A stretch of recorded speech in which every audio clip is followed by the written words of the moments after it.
सोनामुखी, हरड़, मुलेठी जैसी अनेक जड़ी बूटियां और हजारों वर्षों का प्राचीन आयुर्वेदिक ज्ञान इस एक बोतल में समाया हुआ है। कायम टैबलेट, आपकी खुशियों का साथी।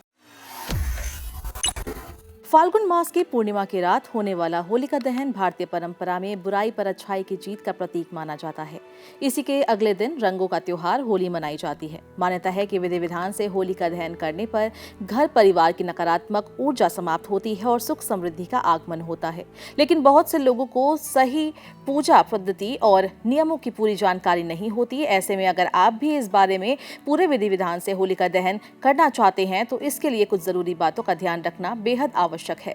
धार्मिक मान्यताओं के अनुसार होलिका दहन हमेशा रात के समय और शुभ मुहूर्त में ही किया जाता है। दिन में होलिका जलाना शुभ नहीं माना जाता। इस साल पूर्णिमा तिथि 2 मार्च की शाम से शुरू हो रही है, इसलिए होलिका दहन भी उसी रात किया जाएगा। साथ ही इस बार भद्रा का प्रभाव होने के कारण मुहूर्त का विशेष ध्यान रखना और भी जरूरी हो जाता है। होलिका दहन से पहले उसकी पूजा की जाती है। पूजा करने वाले व्यक्ति होलिका के पास पूर्व या उत्तर दिशा की ओर मुख करके बैठें।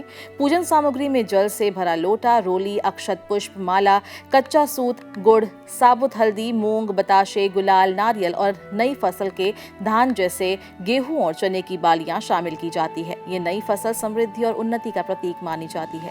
पूजा के दौरान होलिका के पास गोबर से बनी ढाल और छोटे छोटे खिलौने रखे जाते हैं। घर से लाई गई 4 मालाओं का भी विशेष महत्व होता है। इनमें एक माला पितरों के नाम, दूसरी हनुमान जी के नाम, तीसरी शीतला माता के नाम और चौथी अपने परिवार की सुख समृद्धि के लिए अर्पित की जाती है। शुभ मुहूर्त में जल, मोली, फूल और गुलाल अर्पित करने के बाद होलिका में अग्नि प्रज्वलित की जाती है। होलिका दहन वाले दिन सुबह जल्दी उठकर स्नान करें।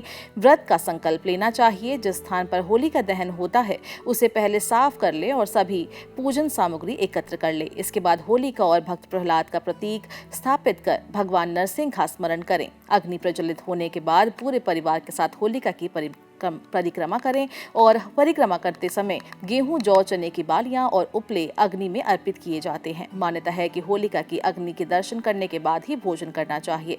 इस दिन हनुमान जी की पूजा का भी विशेष महत्व बताया गया है, जिससे पूरे वर्ष शुभ फल प्राप्त होते हैं। साथ में रात के समय चंद्रमा के दर्शन करना शुभ माना जाता है और इससे अनिष्ट दूर होता है।